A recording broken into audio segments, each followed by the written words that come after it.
O STF encerrou há pouco a votação sobre a manutenção da decisão que determinou a prisão preventiva de Bolsonaro, mesmo sem o trânsito em julgado da decisão que o condenou a 27 anos e 3 meses de prisão. STF, então, mantém agora, nessa tarde, já foi no dia de hoje, a votação pelo plenário virtual do Supremo está aberta ainda, né? Então o ministro ainda pode mudar o voto dele. 4 ministros que compõem essa primeira turma: o ministro Alexandre de Moraes, a ministra Carmen Lúcia, o ministro Flávio Dino e o ministro Cristiano Zanin. Esses ministros, são 4 ministros que compõem a primeira turma do Supremo Tribunal Federal, votaram há pouco, mantiveram a decisão do ministro Alexandre de Moraes, relator, que decretou a prisão dele no último sábado, dia 22 de novembro. E o que aconteceu? O que estava por trás? O que se vê?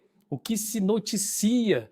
O que se traz nesses noticiários sobre essa prisão? Então imagine que o ex-presidente estava cumprindo prisão domiciliar, proibido de usar as redes sociais, proibido de receber visitas, o país inteiro de olho, né, nos movimentos do ex-presidente. De repente, no meio da madrugada, exatamente às 0h08 de sábado, a tornozeleira eletrônica dele apita. E essa vibração foi detectada pelo sistema de monitoramento da Polícia Federal. Entendeu-se aí uma possível violação. Essa violação da tornozeleira eletrônica, quem está acompanhando esse caso, o presidente, muito confuso na fala dele, ele confessa que mexeu na tornozeleira eletrônica e imagens foram divulgadas de violação no case da tornozeleira eletrônica. Nessa situação, né, tornozeleira eletrônica violada com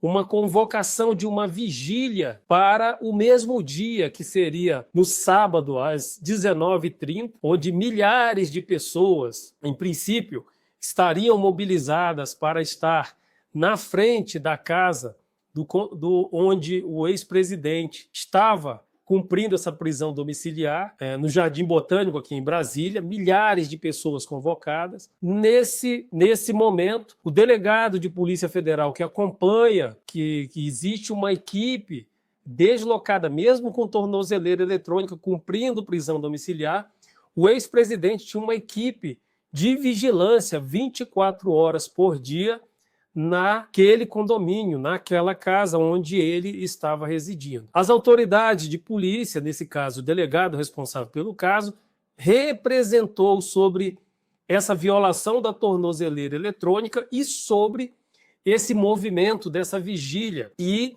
dessa forma, então, o ministro relator Alexandre de Moraes decidiu determinar a prisão preventiva do ex-presidente Bolsonaro, que está preso da Superintendência da Polícia Federal nesse momento. E o que acontecia, então, hoje era um julgamento virtual para referendar essa decisão dada no sábado. Esse julgamento já encerrou, porque os outros 3 ministros, além do ministro Alexandre de Moraes, são 4, os outros 3 ministros já apresentaram seu voto, mantendo integralmente a decisão de prisão preventiva do ex-presidente Bolsonaro. Essa é a situação que nós temos. Então, a primeira turma, composta pelo ministro Alexandre de Moraes, como eu falei, é o relator, a ministra Carmen Lúcia, o ministro Flávio Dino e o ministro Cristiano Zanin acabaram de votar, então, por unanimidade, pela manutenção da prisão preventiva de Bolsonaro. Essa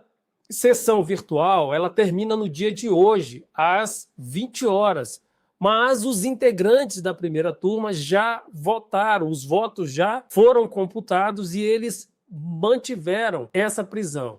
Agora, uma pergunta para você, me responda, comente aqui, por que o ex-presidente Bolsonaro foi preso? Muita gente está dizendo que essa é uma cortina de fumaça. Muita gente está dizendo que há outros motivos para focar a atenção da imprensa, focar a atenção de comentarista, focar a atenção da sociedade em um determinado ponto, que é essa prisão de Bolsonaro, em relação a outros fatos que estão acontecendo, como, por exemplo, a situação do Banco Master, que teve o CEO da empresa estava tentando sair do país, e mas o que isso tudo tem a ver? O que muda? O que essa situação faz? É nada mais, nada menos do que mudar, sim, o canal das pessoas para outros focos, outros pontos, outras situações. E não se deve levar também em consideração o que foi falado muito em relação a outros casos sobre por que nesse momento, será como o advogado dele, quem assistiu quando o advogado dele saiu, quando foi até acompanhou o ex-presidente até a Superintendência da Polícia Federal e fez um comentário. Qual foi o comentário dele? Como ele poderia fugir se havia, né, uma equipe 24 horas da Polícia Federal, da Polícia Penal do Distrito Federal, uma equipe em 24 horas atenta a todos os movimentos. A tornozeleira eletrônica 0h08 do sábado, da madrugada de sábado, apitou. Então, numa situação como aquela, foi o que foi perguntado. Será que essa situação ela se concretizaria na decisão do ministro Alexandre de Moraes? Ele entendeu que esse seria o modus operandi para extrair o ex-presidente Jair Bolsonaro da casa dele e levá-lo até a embaixada dos Estados Unidos, onde ele receberia um asilo. Mas isso aconteceria. Por que não se esperou? Então, nesse momento, o ex-presidente está preso, está na Superintendência da Polícia Federal. Muita gente me perguntando, mas ele não tem que ir para um quartel do Exército? Quem leu a decisão judicial, quem teve essa paciência, ela está publicada no site do STF. Basta acessar o site do STF e ler. São 17 páginas. O delegado de Polícia Federal, que é a autoridade de polícia, ele pediu que naquele primeiro momento, ou seja, antes dessa movimentação de tirar o ex-presidente da prisão domiciliar, colocá-lo numa prisão preventiva, estabilizar essa situação até o trânsito em julgado da condenação do ex-presidente a 27 anos e 3 meses. Até esse momento, até o trânsito em julgado, a autoridade de polícia, que é o delegado, pediu para que ele ficasse numa cela especial dentro da Procuradoria, né, da Delegacia da Polícia Federal, na Superintendência, melhor dizendo aqui, na Superintendência da Polícia Federal aqui em Brasília. Esse foi o pedido dele. Então ele fala, inicialmente, nessa fase inicial até o trânsito em julgado. É isso que o delegado pediu. O ministro Alexandre de Moraes ouviu o procurador-geral da República, ele entendeu coerente esse pedido e o ministro, dessa forma, deferiu o pedido. Então, nesse momento inicial, o ex-presidente está cumprindo uma prisão preventiva numa sala dentro da Superintendência da Polícia Federal. Bom, aí vem a primeira pergunta. O ex-presidente, ele é um capitão reformado do Exército? Sim. Segunda pergunta, ele perdeu o posto e a patente? Não, ele não perdeu o posto e a patente. Nesse caso, o local onde o ex-presidente deve cumprir essa prisão, ainda que preventiva, é num quartel do Comando Militar, designado pelo Comandante Militar do Planalto, uma cela de Estado-Maior designada pelo Comandante Militar do Planalto. É onde ele deve estar, independente dessas circunstâncias. Por quê? Porque o ex-presidente Bolsonaro, ele é um capitão reformado do Exército e o artigo 73 do Estatuto dos Militares, ele é claro ao dizer que nenhum militar pode cumprir pena em uma cela civil, de uma prisão comum, de uma prisão civil, enquanto ele ostentar o posto e a patente, e ostentar a qualidade de militar. Essa é a situação dele. O Comando do Exército está cumprindo a determinação judicial que é designada, que foi essa. Ele não vai fazer absolutamente nada porque há uma determinação do Supremo que ele seja conduzido.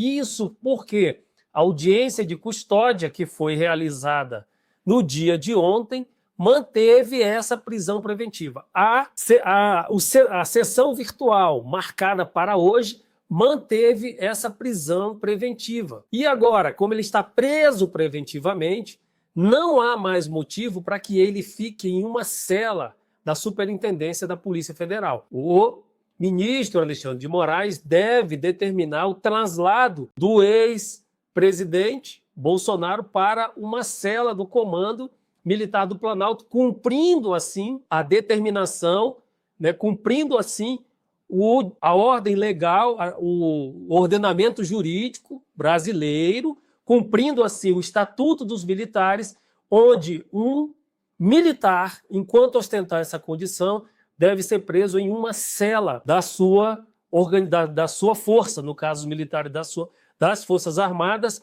ou da sua corporação, quando um policial militar ou um membro do Corpo de Bombeiro Militar dos estados.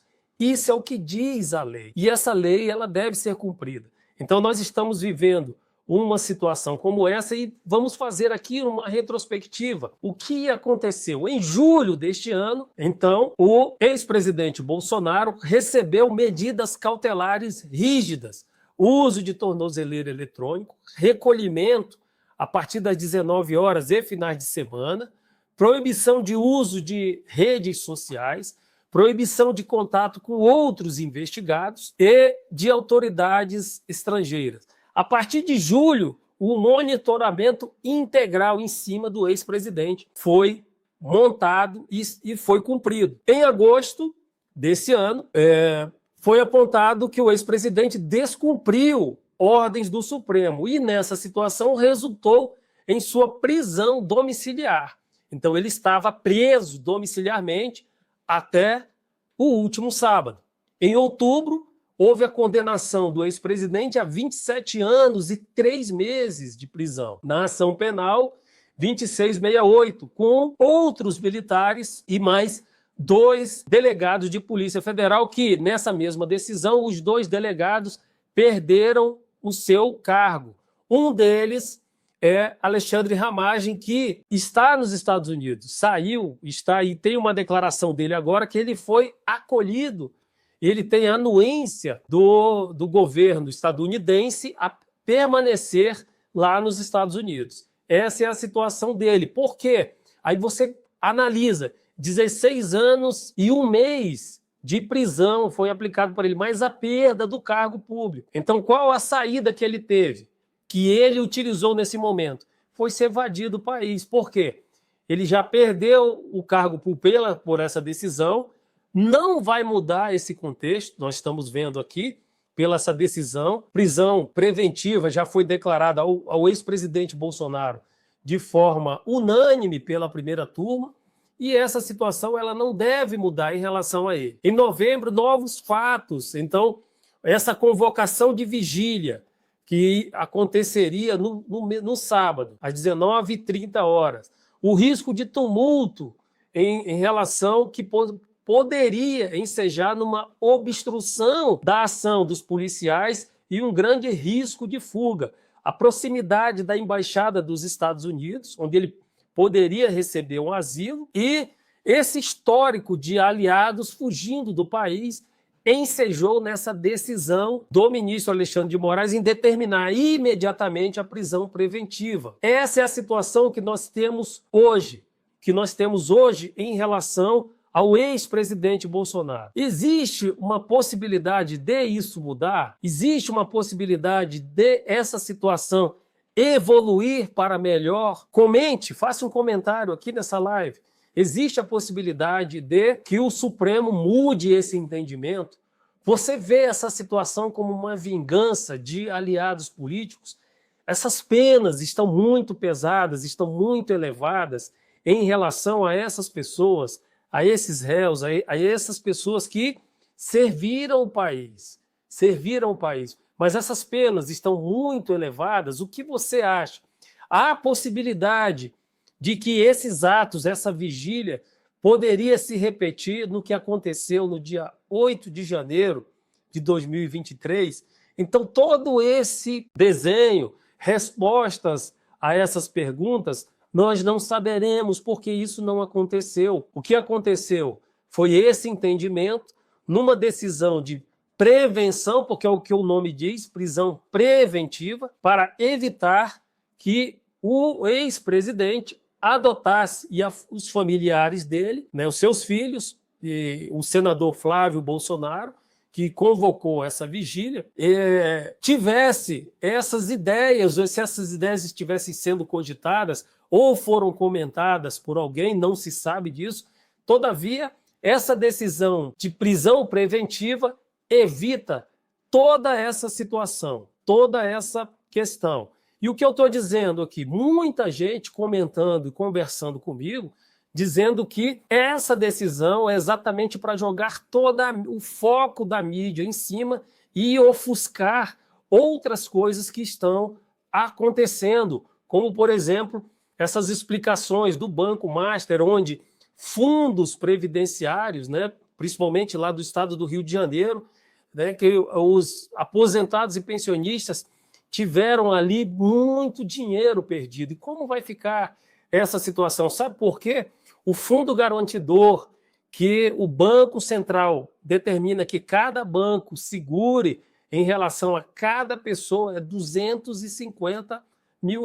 Quem tinha investido nesse Banco Master, por exemplo, um valor de milhões ou bilhões de reais, só vai receber R$250 mil. O que isso tem a ver com essa situação da prisão preventiva de Bolsonaro? É como eu estou dizendo, o foco da mídia em cima do ex-presidente Bolsonaro, que já foi condenado, que já está condenado. Eu perguntei aqui para você, essa situação dele vai mudar? Você acredita que o Supremo Tribunal Federal vai mudar a sua decisão?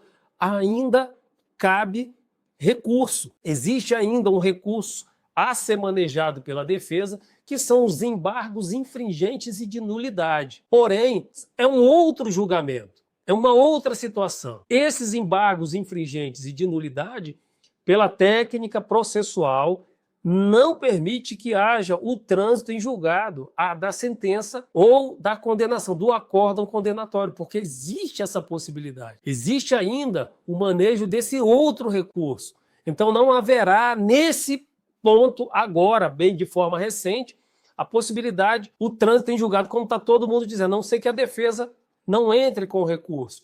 E a defesa vai entrar com recurso.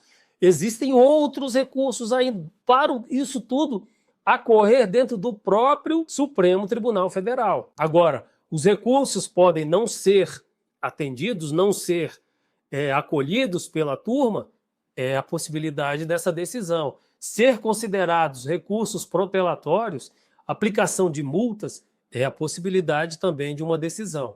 Porém, como o réu estar condenado, que é o ex-presidente Bolsonaro, os militares do Núcleo 1, que já foram condenados também, os 2 agentes de Polícia Federal, as suas defesas não vão permitir, enquanto houver a possibilidade de manejar recursos dentro do Supremo, que vão interpor com toda certeza esses recursos. É interessante analisar o voto nessa situação de cada um desses ministros na sessão de hoje.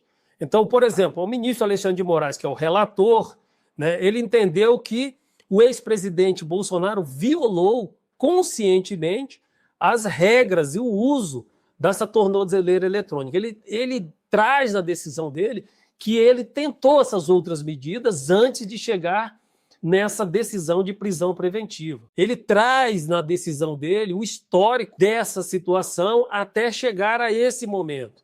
Então ele afirma, na decisão dele, o ministro Alexandre de Moraes, ele afirma que a violação somada, a violação da tornozeleira eletrônica, somada à convocação dessa vigília que aconteceria, torna inviável manter uma prisão domiciliar. E dessa forma ele decreta a prisão preventiva.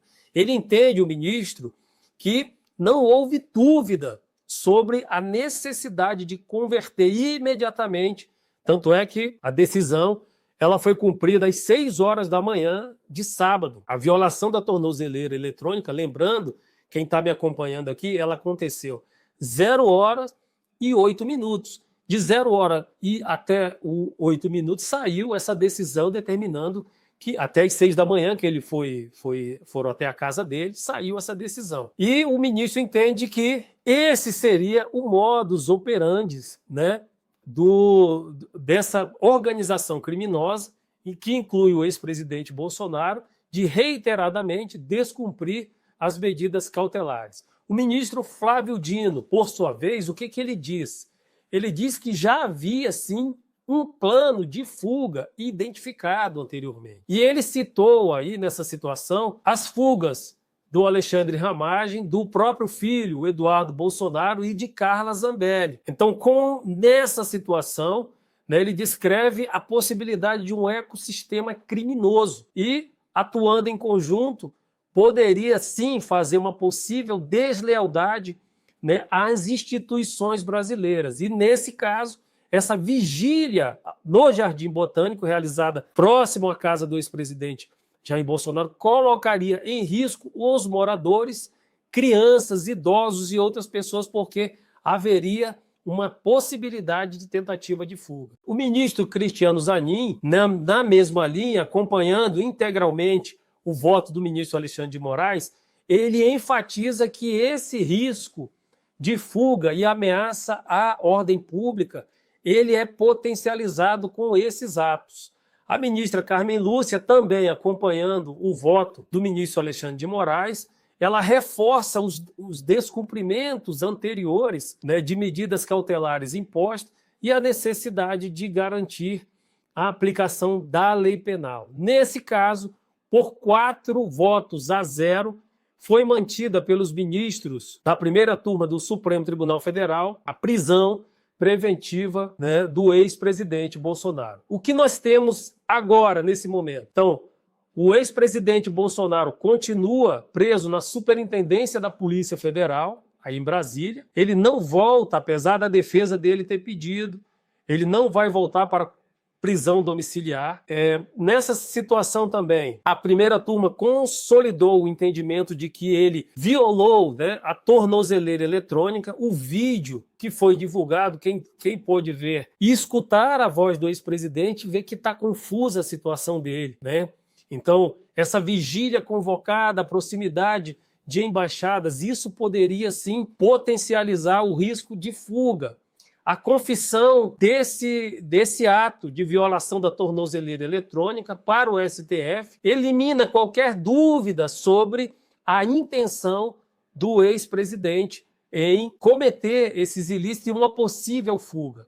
Eu sempre digo para quem me assiste, quem está me acompanhando, muito cuidado com aquilo que é falado em juízo, com aquilo que é falado antes de consultar um advogado. É muito importante você se consultar com o advogado. A situação ficou clara no tornozelo do ex-presidente e o case, né, como foi falado pela agente de polícia que estava verificando a violação do equipamento, verificou ali e o próprio ex-presidente diz que furou ali, utilizou ali de um artefato quente para poder mexer naquela tornozeleira eletrônica. Dessa forma, também com essa vigília que tinha sido convocada pelo filho do ex-presidente, o senador Flávio Bolsonaro, foi vista como um padrão de mobilização para a realização de um tumulto. E com a possibilidade do trânsito em julgado, que segundo os próprios ministros, está bem próximo o entendimento do próprio procurador-geral da República, quando ele traz essa possibilidade de que, na iminência do trânsito em julgado, é possível que o ex-presidente seja, enquanto não transitar em julgado, fique na Superintendência da Polícia Federal. Dessa forma, enquanto não houver o trânsito em julgado, pelo que se tem da decisão, ele ficará na sede da Polícia Federal, da Superintendência da Polícia Federal, e quando houver o trânsito em julgado, espera-se, e eu digo até antes disso, que o ministro Alexandre de Moraes determine o traslado do ex-presidente da sede da Polícia Federal para um quartel, para uma cela de Estado-Maior do quartel do Exército aqui em Brasília. Também a defesa pediu, né, que o pedido sobre a prisão domiciliária de caráter humanitário, porque a situação do ex-presidente de saúde, inclusive confusão mental, está clara quando se vê, né, quando se escuta a voz dele. Então, nesse momento, o ex-presidente está muito confuso, está na sede da Polícia Federal, e o ministro Alexandre de Moraes, relator do processo, disse que, com a decretação da prisão preventiva, o pedido de prisão domiciliar humanitária está prejudicado nesse momento. Então, não quer dizer que no futuro, um próximo futuro, o próprio ministro Alexandre de Moraes determine novamente essa prisão domiciliar. Essa é a situação que nós temos aqui. A violação, e eu faço essas perguntas para você e me responda, interaja aqui comigo. A violação da tornozeleira eletrônica foi um acidente ou foi uma estratégia do próprio ex-presidente para tentar sair? Eu pergunto isso aqui para você. A segunda pergunta que eu faço, a vigília, né, que um grupo de oração, inclusive apareceu numa reportagem que eu assisti aqui, uma imagem do próprio ex-presidente, já que ele não estava fisicamente, ele já estava preso, foi feita uma vigília, né, onde aparece o filho dele orando, mas essa vigília, ela era uma manifestação lícita, honesta, ou tinha uma tentativa de obstruir a justiça? O ministro Flávio Dino, ele exagera ao falar esse termo ecossistema criminoso? Essa é a pergunta que eu faço aqui para você. Qual o próximo passo, na sua opinião? Recurso, habeas corpus, embargos infringentes de nulidade, execução da pena? O que você acha? Te pergunto, te desafio a perguntar e interaja comigo. Se você não me conhece, eu sou César Freitas, eu sou advogado, eu sou mestre em Direito, especialista em Direito Militar, coronel da Reserva do Exército e advogo aqui em Brasília já há algum tempo. Meu escritório tem sede em Brasília, mas atendemos no Brasil todo. Se você não me conhece, me siga nas redes sociais. Eu fiz um vídeo que está viralizando sobre o depoimento em qualquer processo administrativo ou criminal, em qualquer processo administrativo ou civil. Quando você fala alguma coisa, essa fala do ex-presidente, quem assistiu, quem ouviu, quem conseguiu ver o vídeo, traz para o Supremo uma confissão de violação do case da tornozeleira eletrônica. Podia estar incomodando o ex-presidente, poderia estar ali trazendo alguma situação. E por que nesse dia, né, às 0h08? Então tem-se ali, a defesa está dizendo que a medicação que o ex-presidente está tomando pode trazer uma confusão mental. Não descarte absolutamente nada. Abra sua mente para a possibilidade de qualquer tese defensiva. E isso também é muito importante para um caso, qualquer caso que vocês abra sua mente para a possibilidade de uma tese defensiva. Não caia simplesmente numa situação de acusação. A prisão dele continua. Existem regras. Essas regras valem para o ex-presidente, vale para você, e vale para mim, e vale também para os ministros do Supremo. Hoje eu li uma passagem bíblica muito interessante, que me chamou muita atenção, e eu fiz um comentário, e está aqui, né, nos stories dessa rede. Se você me seguir, você vai ver essa passagem bíblica, quando ele fala o seguinte, que a humanidade ela é como a erva, e a glória dessa humanidade é como a flor dessa erva. As duas caem e murcham com o tempo. O tempo passa para todos, o tempo passa para todos nós.